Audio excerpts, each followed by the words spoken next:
Bom dia, queridos.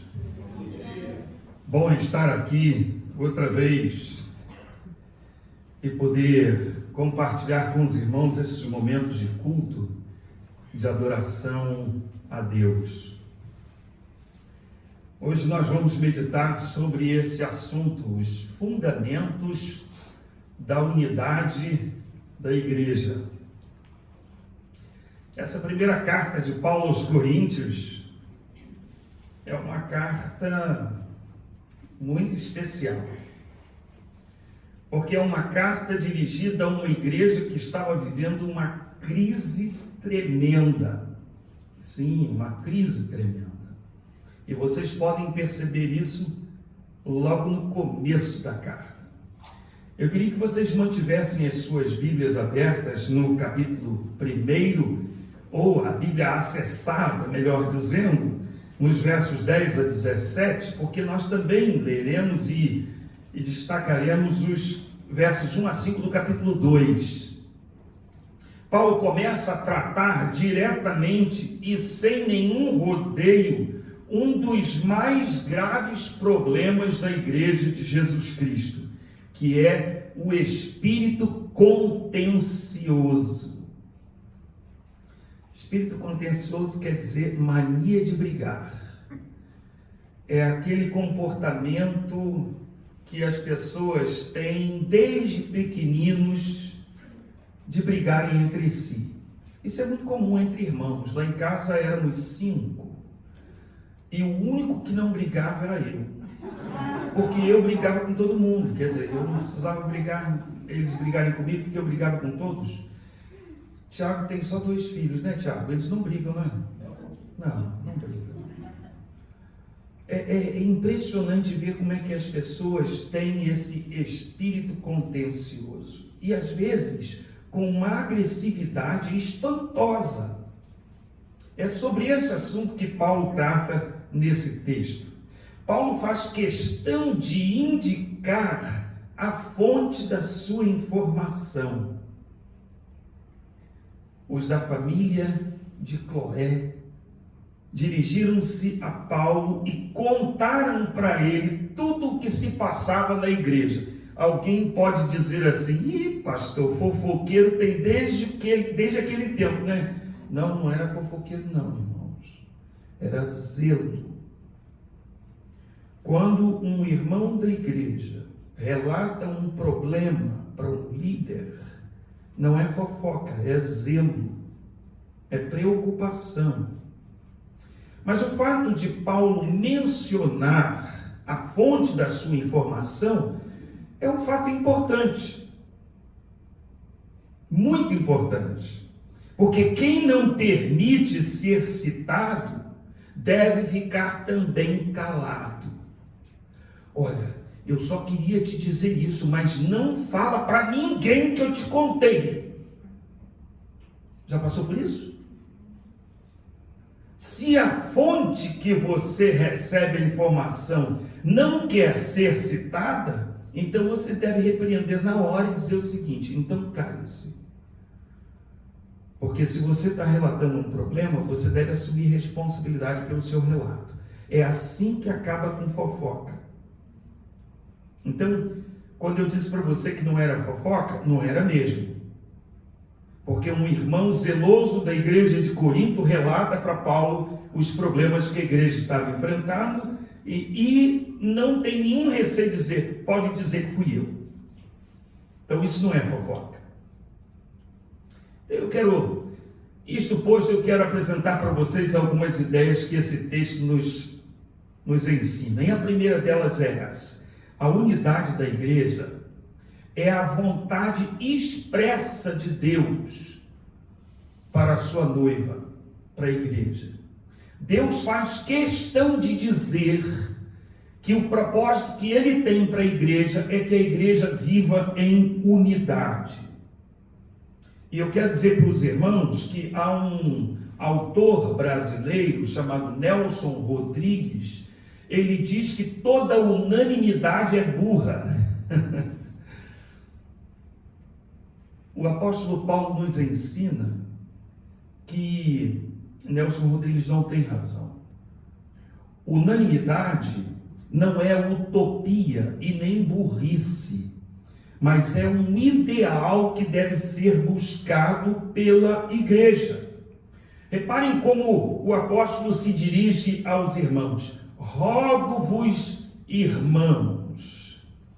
A palavra que o apóstolo Paulo usa aqui é a palavra paracaléu. O verbo paracaléu é da mesma raiz de onde vem a palavra paráclito, que é o nome que o apóstolo Paulo usa para o Espírito Santo. Significa chamar para o lado, a fim de ajudar.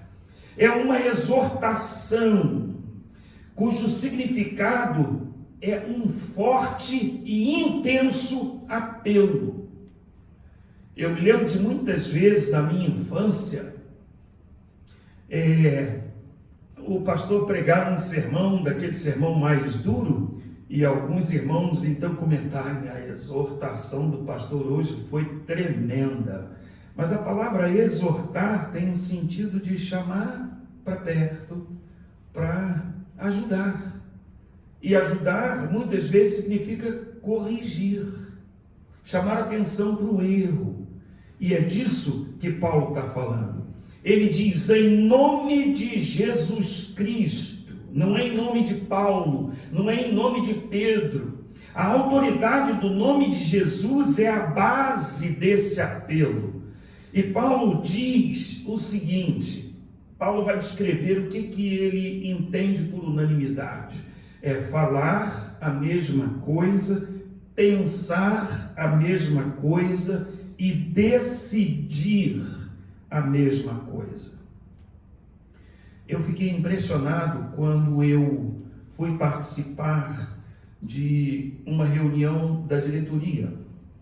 E eles estavam discutindo a questão de como deveriam proceder daqui para frente. E os 7 membros da diretoria foram unânimes em pensar: nós devemos nos tornar uma congregação da igreja de Cambridge. Aí esse assunto foi trazido para os irmãos. Eu não estava aqui presente, eu estava assistindo em casa, acompanhando o culto e aquela reunião, e eu pude observar que a decisão que foi trazida pela diretoria foi confirmada por unanimidade, por todos os presentes que votaram. Então reparem, é disso que Paulo está falando, de pensar a mesma coisa, de falar a mesma coisa, de decidir a mesma coisa. Esse é o projeto de Deus para a igreja. E aí Paulo vai agora dizer na forma negativa o seu apelo: não haja dissensões. A palavra dissensões é a palavra cisma, cujo significado original é rasgar uma roupa ou então romper um tecido. É isso. Haver dissensão é rasgar, é romper. E ele diz assim: antes estejais unidos. E a palavra grega que o apóstolo Paulo usa aqui significa consertar as redes, ou então um termo técnico da medicina para encanar um osso quebrado. Porque às vezes o osso quebra, não é? Às vezes um irmão dá uma canelada no outro, não é? E fratura. Então a ideia do apóstolo Paulo é que todos devem se esforçar, no sentido de que se a rede for rompida, todos devem costurá-la. Se um osso for quebrado ou fraturado, todos devem se esforçar para encaná-lo.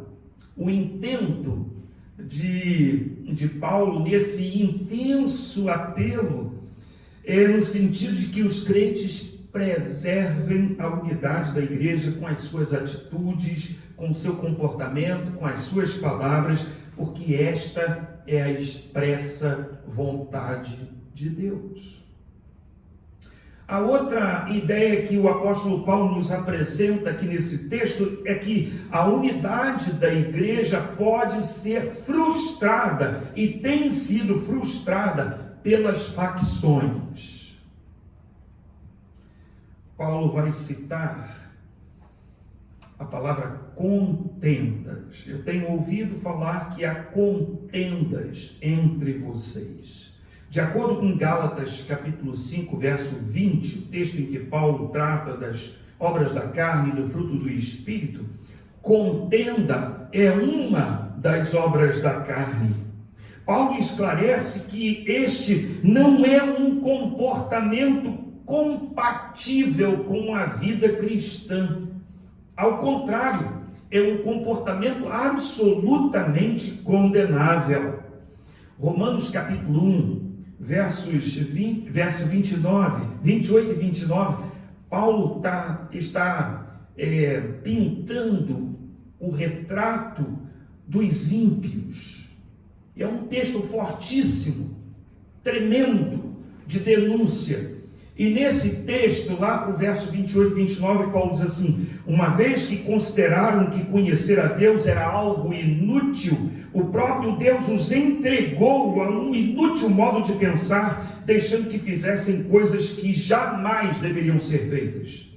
A vida deles se encheu de toda espécie de perversidade, de pecado, de ganância, de ódio, de inveja, de homicídio, de discórdia, de engano, de malícia e de fofoca. Parece que é o decálogo das obras da carne. Também na sua primeira carta a Timóteo, capítulo 6, versos 3 e 4, Paulo é enfático quando diz o seguinte: talvez alguns nos contradigam, mas estes são os verdadeiros ensinamentos do Senhor Jesus Cristo, que conduzem a uma vida de devoção. Quem ensina algo diferente é arrogante e sem entendimento, vive com um desejo doentio de discutir o significado das palavras e provoca contendas que resultam em inveja, divisão, difamação e suspeitas malignas. Então, a ideia de dissensão, a ideia de promover grupos de facção, de fraturas, é algo maligno. Em vez de promoverem um diálogo ordeiro, de exposição das ideias, na busca de consenso, de pontos em comum, praticam um partidarismo, causando facções na igreja.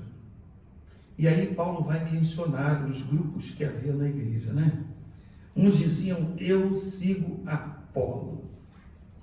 Apolo era um eloquente pregador judeu de Alexandria, extremamente versado nas escrituras do Antigo Testamento. Ele trabalhou em Corinto após a saída de Paulo, portanto a igreja o conhecia bem. Ele não foi o causador de facções, ele recusou-se a participar desse tipo de estratégia, mas a ênfase desse grupo estava na retórica, a forma de pregação. Há pessoas na igreja que valorizam por demais o uso adequado das palavras, a escolha apropriada de expressões e ficam encantadas com a oratória do pregador. Esse era o grupo chamado Eu Sigo Apolo, o grupo que valorizava por demais a retórica ou a oratória. O grupo de Paulo, por incrível que pareça, havia na igreja um grupo de irmãos cuja ênfase estava na liberdade da lei e dependência total da graça. Não era necessário sujeitar-se aos ritos mosaicos para se tornar um cristão. Formou-se então um grupo com base nos ensinos de Paulo, o Partido dos Livres.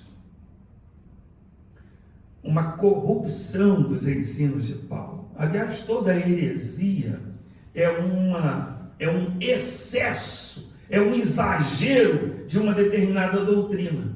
Paulo deu ênfase à doutrina da graça, mas ele afirma em Romanos capítulo 6 de forma absolutamente clara: eu não posso dar lugar ao pecado para que a graça se torne cada vez mais abundante. Isso é um absurdo. A graça não nos deve levar ao pecado. Ao contrário, deve nos conduzir à santificação. E aí o grupo de Cefas. A palavra Cefas é o nome aramaico de Pedro. A ênfase era judaizante. Era necessário praticar os ritos mosaicos, como a circuncisão, por exemplo, para se tornar um cristão autêntico. Cristianismo mais tradicional, mais formal, com a tendência de se tornar hipócrita. Aquele cristianismo mais de aparência. Irmãos, eu me lembro que quando eu era pequeno, eu fui criado numa igreja batista. O pai do meu pai tinha sido fundador daquela igreja lá em Cachoeira de Macacu. E ele ali se tornou o pastor.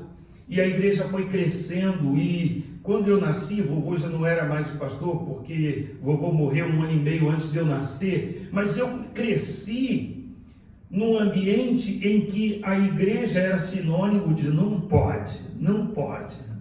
Não pode ir ao cinema, não pode jogar futebol, não pode ir ao circo, não pode ver televisão, não pode usar calça comprida para as mulheres, não pode deixar o cabelo crescer para os homens, não pode usar barba. Então havia uma série de não pode. Sabe que na igreja sempre existiu o partido do não pode? Esse era o partido de Cefas, extremamente rigoroso. E além da lei, eles criavam as suas próprias regrinhas. E aí vem o partido mais incrível, o partido de Cristo. Olha que coisa impressionante. Eram aqueles que se julgavam os mais espirituais de todos. Eles eram os santarrões da igreja. Eles se julgavam os únicos cristãos verdadeiros. Eram intolerantes e soberbos. Irmãos, no mundo evangélico, e particularmente no mundo evangélico protestante, já de mais de 25 anos para cá tem surgido um movimento nesse sentido. Um movimento radical que tem se levantado no meio de muitas igrejas. E eles julgam que eles são os únicos que têm a doutrina correta, e eles são os únicos que vão para o céu, eles são os únicos que seguem a verdade. Sempre na igreja houve esse tipo de comportamento. São essas facções que comprometem a unidade da igreja. Que fique absolutamente claro, a formação de grupos e facções na igreja é uma tentativa de frustrar a unidade do povo de Deus e um atentado contra a própria trindade de Deus. Porque a unidade da igreja é um reflexo da unidade de Deus, o Pai, o Filho e o Espírito Santo. E agora eu vou chamar a sua atenção para a última parte desse texto, porque a gente aprende com Paulo que a unidade da igreja é fortalecida pelo caráter da pregação. Voltamos agora a nossa atenção principalmente para o capítulo 2. A argumentação de Paulo contra as facções, ela pode ser reduzida em 3 perguntas. Você vai ver essas perguntas aí no verso 13 do capítulo 1. Cristo está dividido?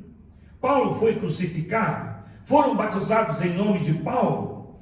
São perguntas retóricas que Paulo não responde, mas ele faz aos membros da igreja de Corinto com um único propósito. Eu quero que vocês todos saibam que a única resposta possível a estas perguntas é um redondo e sonoro não.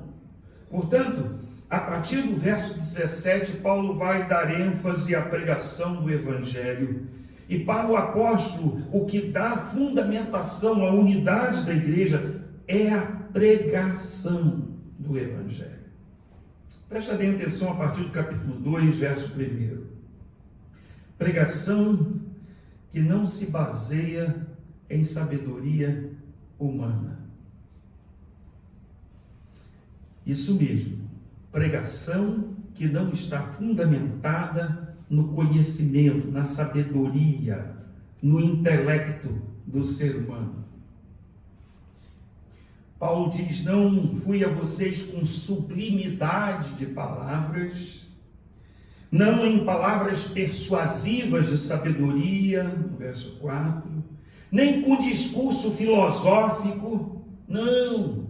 Paulo conhecia filosofia, Paulo conhecia as ciências de então, mas Paulo fez questão de dizer: o conteúdo da pregação não é sabedoria humana, é revelação de Deus.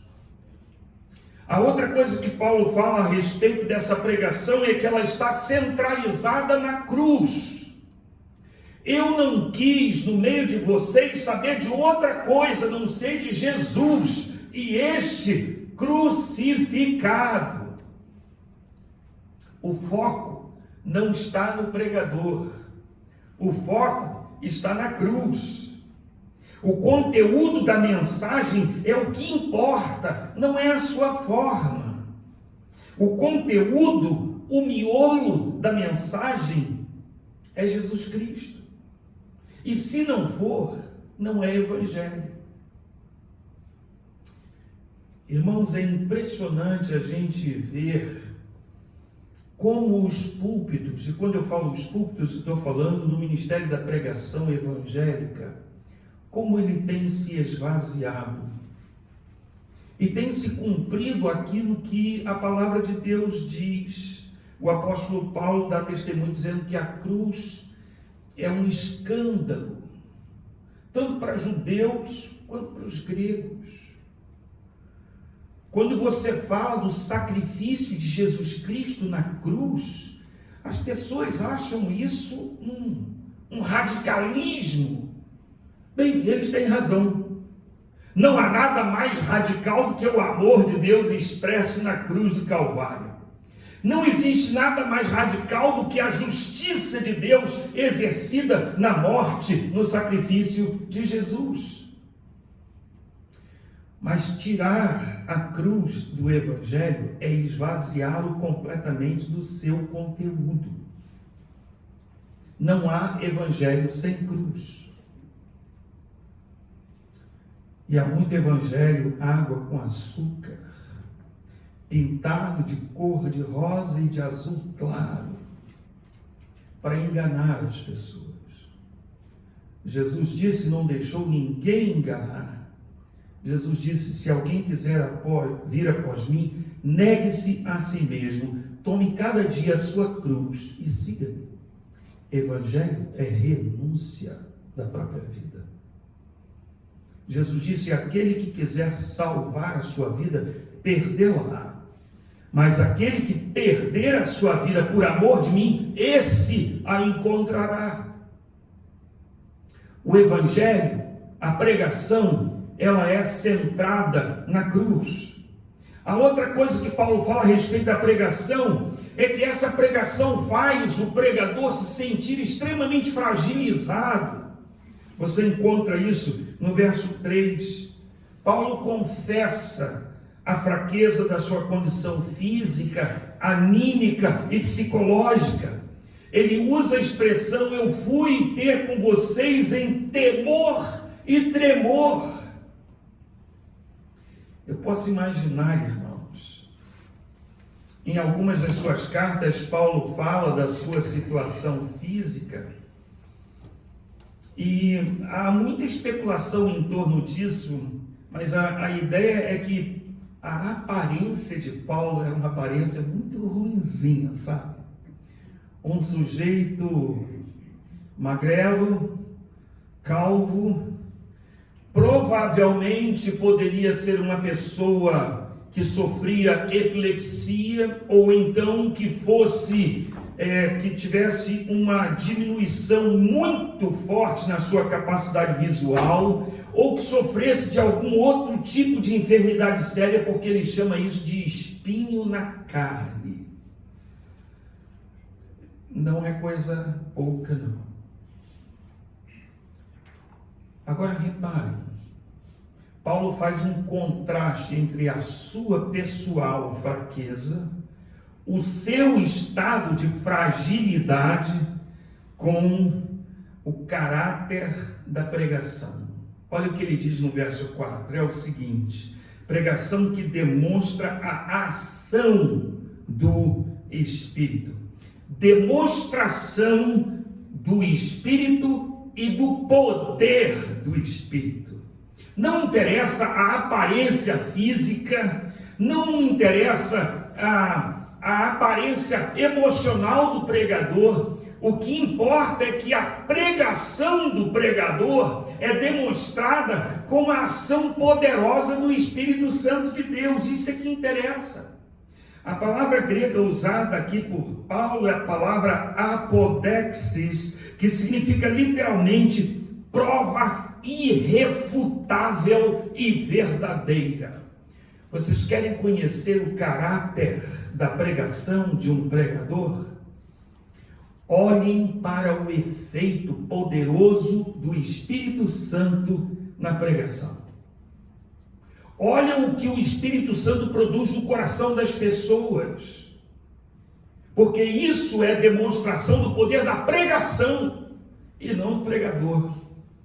Eu nunca vou me esquecer de uma vez, eu estava saindo do culto e estava na porta do templo cumprimentando os irmãos. De repente chega uma irmã e diz assim: pastor, eu queria que o senhor fizesse uma oração poderosa por mim.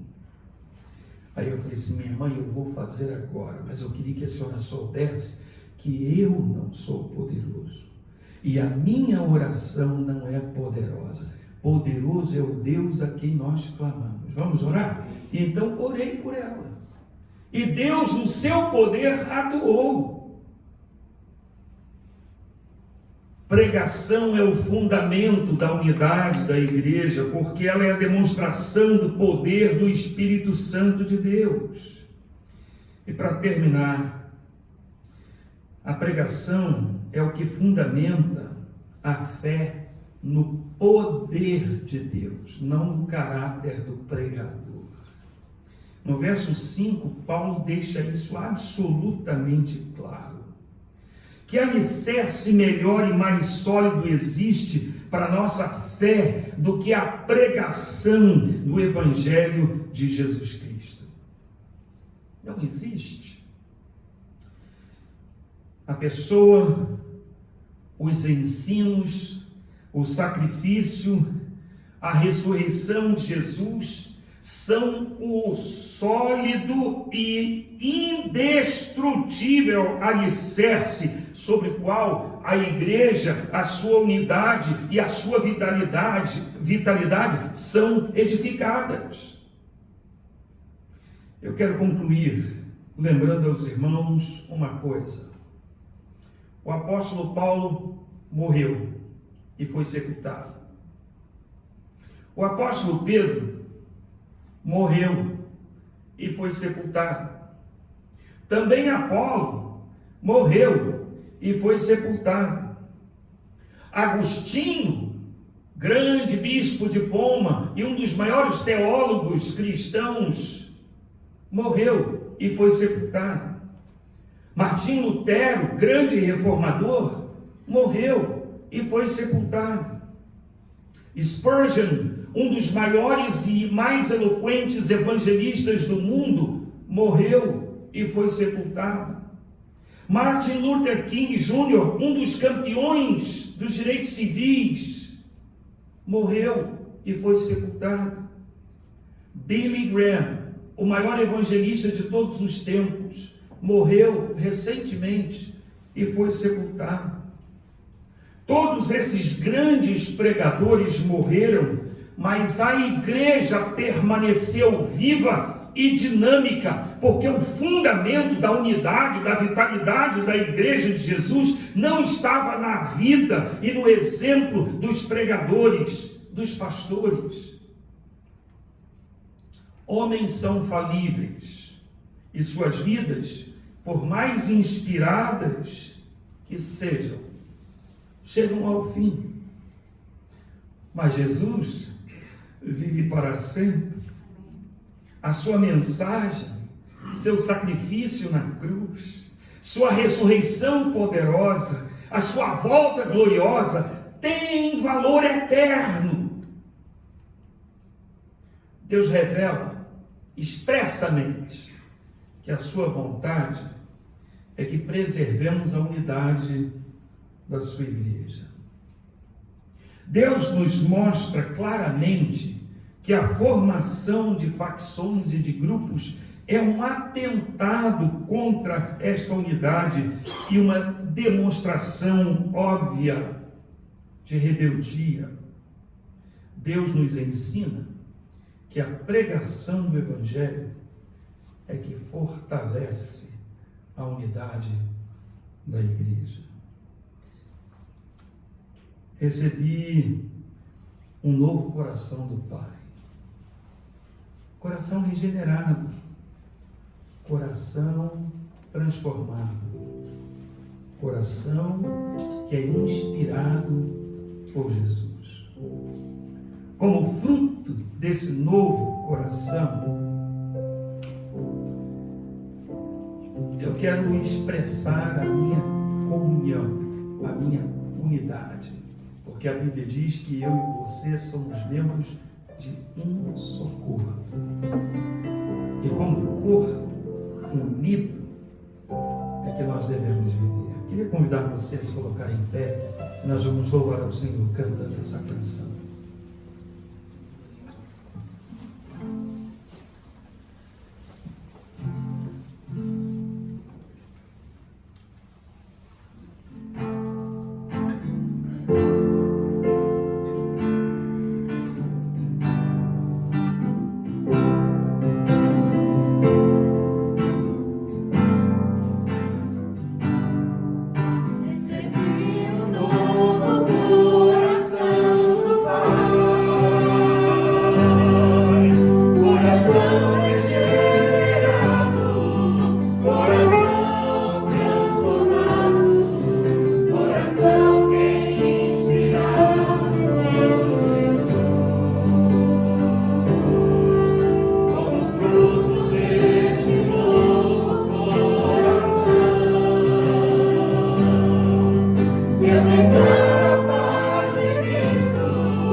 Vamos orar? Ó Deus, a honra, a glória, o poder, a majestade, a sabedoria, a soberania pertencem somente a Ti. Louvado seja o nome de Jesus, o Cordeiro de Deus que tira o pecado do mundo. Ele é o Senhor. Louvado seja o nome do Espírito Santo, o bendito Consolador, aquele que nos empodera, aquele que nos capacita, aquele que nos instrui, aquele que nos santifica. Bendito seja o Consolador divino. Louvado seja o nome do Senhor, nosso Deus e Pai, aquele que nos ama e desde a eternidade planejou enviar o seu Filho para resgate do pecado, das trevas, da maldição e da destruição, e nos deu a bênção de sermos chamados filhos de Deus. Louvado seja o nome excelso do nosso bendito e eterno Deus. Aceita a nossa gratidão, Senhor, pela unidade que o Teu Espírito Santo produz em nós. Somos tão diferentes, viemos de culturas diferentes, de orientações diferentes e até mesmo de diferentes famílias, costumes, e fomos feitos um só corpo em Cristo Jesus. Pelo sangue de Jesus Cristo fomos lavados, regenerados e batizados por Jesus no Espírito Santo, formamos este corpo que é a Tua igreja. Senhor, nós pedimos, capacita-nos de tal maneira que sejamos perseverantes na unidade e preservadores da unidade. Que nenhuma atitude, nenhuma palavra nossa, nenhum comportamento venha atentar contra esta unidade, mas que ela prevaleça sempre para a glória do nome de Jesus. E agora, que a graça de nosso Senhor e Salvador Jesus Cristo, o amor de Deus, nosso eterno e bendito Pai, e a doce comunhão, que o poder e a autorização, a autoridade do Espírito Santo sejam sobre nós e com todos os teus filhos também, desde agora e para sempre. Amém.